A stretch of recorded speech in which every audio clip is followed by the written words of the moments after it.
Olá, pessoal, sejam todos bem-vindos a mais uma aula, da nossa disciplina Assistência ao Paciente em Situação de Urgência e Emergência. Eu sou o professor enfermeiro João Lucas e vou estar falando com vocês hoje sobre infecção e unidade de terapia intensiva, A infecção, ela é, principalmente pacientes que enquadram em pacientes críticos, ela tem um poder, digamos assim, de atenuar ou piorar o quadro do nosso paciente. Então, o que são esses pacientes críticos, são aqueles que necessitam de cuidados intensivos e frequentes, destinados a manter suas funções vitais. Os agudamente enfermos, acometidos de doenças agudas ou crônicas, que resultam em risco imediato de morte, Aquele paciente que tem um potencial, uma chance muito grande de evoluir para o óbito. Os pós-operatórios de cirurgias de grande porte que requerem monitorização intensiva. Ou seja, esses pacientes, eles têm um detalhe, têm algumas peculiaridades importantes, tem que ficar muito atento, principalmente nós, profissionais da assistência direta. O ambiente de UTI, ele é considerado um ambiente de suporte avançado, suporte ao paciente crítico, porque ele tem recursos humanos e recurso diagnóstico muito evidente. Então, nós vamos ter algumas condições que vão contribuir aí para esse paciente poder evoluir ou até mesmo gerar um quadro infeccioso. Seriam esses ambientes, A invasão da pele por catéteres, drenos, tubo, sonda vesical, o estado de imunodepressão que esse paciente pode estar vivenciando naquele momento, seja pela patologia, seja pela cirurgia muito invasiva que foi realizada. Então, o paciente ele pode sim ter uma situação aí de imunodepressão, digamos assim. As infecções mais comuns e mais frequentes em ambiente de UTI são as infecções pulmonares, seguido pelas infecções de corrente sanguínea, as infecções de trato urinário ou urinárias e as infecções que provêm do centro cirúrgico, ou do sítio cirúrgico. Os principais micro-organismos seriam as bactérias nas gram-negativas, como a Enterobacter, a E. coli, a Klebsiella, e as gram-positivas, como Staphylococcus aureus e até mesmo o Enterococcus, seriam as dois tipos de bactérias mais comuns. Essas bactérias, elas podem sim ter uma evolução, uma modificação, principalmente com o uso abusivo de antibióticos, As UTIs são reservatórios frequentes de bactérias multiresistentes. Por que isso acontece? Vai acontecer porque o ambiente onde se trata vários tipos de bactérias. Consequentemente, se trata com vários tipos de antibióticos, E acaba que vamos conseguir ali bactérias que vão ter evolução própria, ou seja, elas vão conseguir se evoluir, melhorar sua condição e aptidão contra o organismo, ou seja, elas vão ser multiresistentes. As principais razões dessa multiresistência são fatores principalmente de uso indevido de medicações, antibióticos, O risco de transmissão de alguns agentes desse etiológico seriam mais relacionados também a uma estrutura física mal relacionada, ou seja, às vezes tem uma estrutura de UTI que deveria ter só um tipo de paciente, e acaba colocando 2 ou 3 tipos diferentes, o que vai fazer com que um transmita ou passe algum tipo de bactéria para o outro paciente.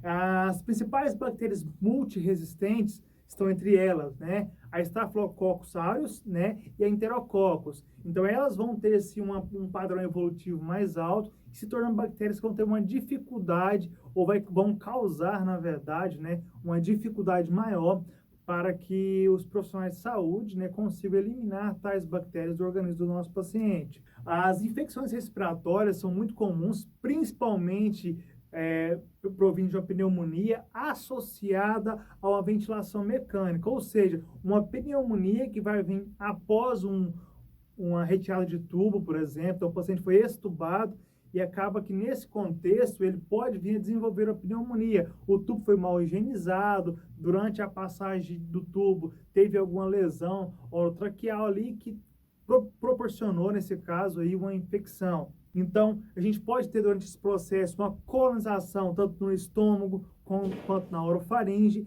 e a inalação direta de micro-organismos, ou seja, aqueles que estão na poeira, no ar, são aqueles que estão ali na condição do ar ambiente, da UTI principalmente. Então, a pneumonia comunitária, que é chamada, ela é representada pela condição ameaçadora, a vez de quem necessita de uma internação na UTI. E ela é comunitária porque normalmente ela vai estar ali já e ela vai atingir mais de um paciente. O diagnóstico, ele é percebido através de sintomas de doença aguda do trato respiratório, como tosse, expectoração, falta de ar e dor torácica, além de outros sintomas, como, por exemplo, a febre. Podemos solicitar ou vão ser solicitados exames complementares, como é o caso de urina, hemograma, gasometria arterial e uma bacterioscopia, que seria uma fonte ou a certeza de achar qual bactéria que é o fundo, né, o foco dessa infecção. O tratamento não tem outro, normalmente é via antibiótico, né?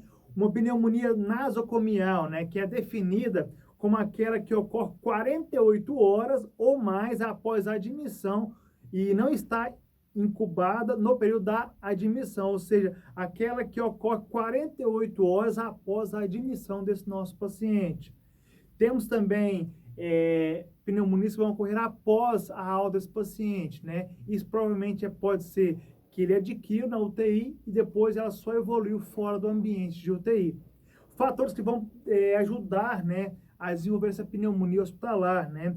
O uso da ventilação mecânica, como já foi dito, a presença de doença pulmonar crônica, o paciente já tem algum padrão pulmonar debilitado, que vai debilitar ainda mais esse paciente, aspiração gástrica, idade avançada ou extremo de idade, tanto criança quanto idosos, o uso de sedativos, que acaba que isso rebaixa alguns padrões do paciente, inclusive padrões de imunossupressão, a reintubação, então o paciente foi extubado, teve que reintubar ele porque teve uma perca aí de padrão de oxigenação, então teve que voltar a oxigenação, teve que reintubar esse paciente.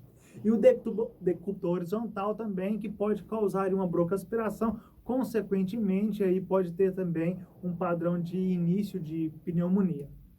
Normalmente, a prevenção dessas infecções de trato respiratório, né, elas vão ter que envolver toda a equipe multiprofissional, a observação constante do paciente é de extrema importância, a limpeza e higienização dos tubos que são utilizados, do material que é utilizado, da limpeza oral que é feita nesse paciente. Então, a equipe tem que estar atenta como a melhor forma de evitar, porque o ato de evitar vai ser a melhor prevenção, né? Então, prevenir é melhor que remediar.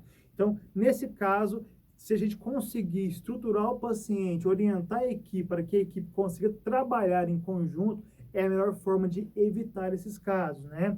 A colonização da orofaringe, que também é que vai durar um certo tempo, é importante que se faça aí alguns exames, como de colônias, por exemplo, para verificar se existe ou não essa chance de infecção desse paciente na região da orofaringe, né?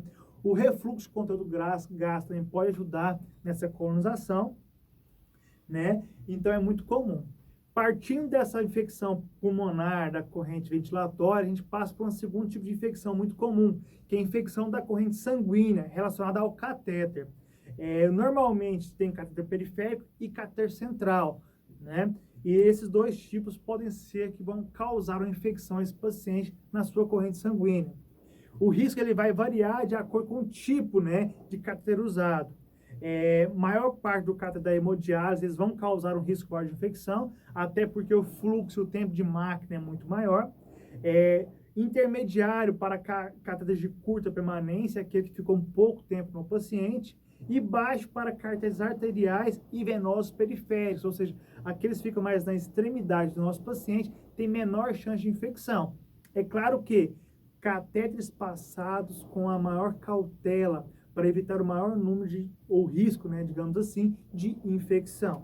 Outros fatores relacionados a essa infecção está na técnica de inserção, que muitas vezes o profissional vai contaminar a técnica por completa, o que vai gerar aí, então, um padrão de infecção, não pelo catéter, sim na técnica da execução do catéter. Os cuidados, a manutenção do mesmo. Quando você tem um catéter central, por exemplo, é importante que se realize um curativo bem feito, organizado, com material limpo, né, estéril. Então, é importante que o profissional tenha esse cuidado, porque a partir da ausência desse cuidado, vamos estar ajudando aí na proliferação de uma infecção. né? O uso de nutrição parental, entre outros. É muito comum também, durante o uso da nutrição parental, se ter uma infecção, porque o cuidado com esse catéter é muito pequeno, digamos assim. Então é importante ter mais cuidado, mais cautela ao passar uma nutrição parental. Os catéteres de curta permanência, né, são usados para infusão de medicamentos, monitorização hemodinâmica por alguns dias ou semanas em pacientes sem condições de acesso venoso ou pacientes muito graves. Os catéteres de longa permanência são inseridos cirurgicamente, sendo total ou parcial implantáveis e mantidos por meses para infusão de medicamentos, particularmente quimioterápicos ou medicamentos de alto impacto, digamos assim. Agentes etiológicos mais frequentes nessas condições, né? A Enterocobacter, né? A Klebsiella, Staphylococcus e a Cândida pode acontecer também. Principalmente, me pergunto assim, professor, mas como a Cândida, uma bactéria lá da flora feminina, como que ela vai parar no catéter? Normalmente, má higienização de mãos, tá certo? Ou paciente, às vezes, também, que leva a mão na região genital, principalmente mulheres, e depois vai trazer essa condição aí para o catéter, então vai acontecer. Então, a higienização, o cuidado, a asepsia do local é de suma importância. O diagnóstico, normalmente, é pela hemocultura, é o diagnóstico de ponta, tá certo? As prevenções das infecções da corrente sanguínea, ações da equipe multiprofissional no cuidado ao paciente e no acesso venoso, escolher o melhor local, tipo de catéter, métodos de antisepsia e excelência na técnica de passagem do catéter. Cuidados com o sítio de inserção, o local da inserção. Cuidados com o preparo e manutenção de fluidos para o uso venoso. Higienização das mãos e o uso sempre de luva. Usa quanto luva, pessoal? Sempre. Não existe técnica sem luva, tá? Quando higienizar as mãos? Sempre antes e depois de qualquer procedimento. Então, ou passando para outra infecção, as infecções do trato urinário, né? Trata-se de infecções do trato urinário, pacientes com uso de sonda vesical ou catéter vesical de demora, ou que tenham utilizado catéter em um período inferior a 48 horas da infecção atual. Sintomas: início recente de piora e febre, né? Alteração do estado mental, letargia, mal-estar, calafrios, hematura e desconforto pélvico. Tratamento: uma urocultura, uma troca imediata do catéter, né? E uso de antibiótico terapia ou antibiótico. Outra coisa muito comum, né, são as infecções de sítio cirúrgico, né? Embora alguns relatos de vigilância considerem infecções de sítio cirúrgico em suas estatísticas, essas infecções raramente podem ser consideradas como resultado da internação no UTI. Como assim? Normalmente o paciente ele já provém do centro cirúrgico com aquela infecção instalada, mas pode acontecer. Então, como que vai ocorrer esse tipo de infecção dentro da UTI, né? Técnica da cirurgia inadequada, então errou na cirurgia, já veio com um tipo de infecção. Adesão a princípios adequados de antisepsia no leito cirúrgico, né? Então, vai conseguir prevenir um pouco mais. Condições físicas do centro cirúrgico, um centro bem estruturado, consequentemente vai ter uma UTI bem estruturada. O uso correto de antibiótico terapia, ou seja, entrar com antibiótico correto para aquele tipo de infecção. Caso não tenha isso, a gente pode gerar um paciente ter uma sepse, né? Que seria uma resposta sistêmica à infecção grave. Ela é causada mais comum, é a causadora, digamos assim, mais comum de morte na UTI. A incidência está aumentando cada vez mais, porque é mais comum se ter sepsemia hoje na UTI. As bactérias Gram produzem mais choque, né, as Gram negativas, produzem mais choque que as Gram positivas, e o prognóstico da sepse é o pior quando o paciente usou previamente antibiótico ou corticoide, né, e apresentar insuficiência respiratória ou insuficiência cardíaca, e a infecção for nasocomial, ou seja, aquela infecção que está ali e pendurando na UTI. Então, o choque séptico, ele é a instabilidade cardiovascular, no caso de uma hipotensão, pode aí ser consequente de uma sepse. A presença de bactérias presentes no sangue, elas vão ser evidentes, ou seja, vão aumentar com o passar do tempo. As bactérias gram-negativas são mais frequentes em infecções urinárias e respiratórias. Bactérias gram-negativas gram-positivas originam-se de catéteres, como no caso de endocardites e lesões de pele, tá certo? E o que fazer quando o paciente, por exemplo, no caso de febre, né?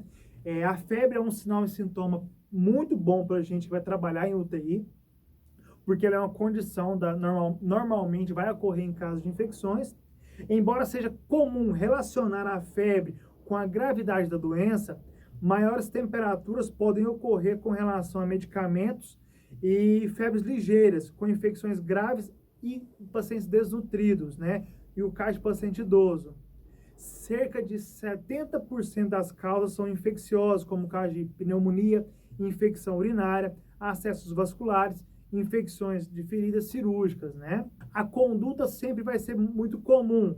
Procurar o foco, a causa, e em suspeita de infecção, coletar material para a cultura de todas as possíveis infecções e normalmente sempre realizar uma hemocultura. Tratamento, identificar o foco da infecção, traçar medidas de suporte e tentar medidas profiláticas para esse paciente, tá certo? Então, assim, pessoal, a gente termina mais essa aula, que foi falado sobre infecção no sítio de UTI, e eu aguardo vocês no nosso próximo módulo. Um abraço!